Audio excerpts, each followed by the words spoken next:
पैर दिखा दीजिए।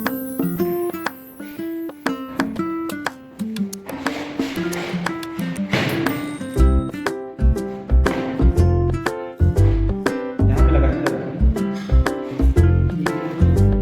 हाथ इसका भी लेंगे, पैर बिल्कुल हिला दीजिए, ठीक है।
तो ये हमने इनके एंकल का एक्सरे किया है, जिसमें कि हमको कैल्शियम फ्रैक्चर इस एक्सरे में हमको दिखाई दे रहा है, ठीक है। अब इसमें हम थोड़ा प्रोसेस कर लेते हैं।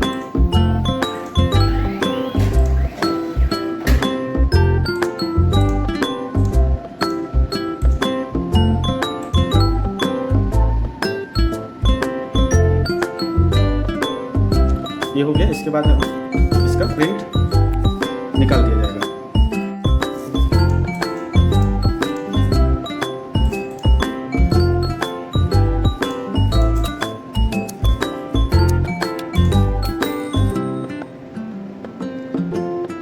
यहाँ से इसका प्रिंट दे दिया जाएगा, ठीक है। कंफर्म कर देंगे तो यहाँ से ये प्रिंट निकल आएगा।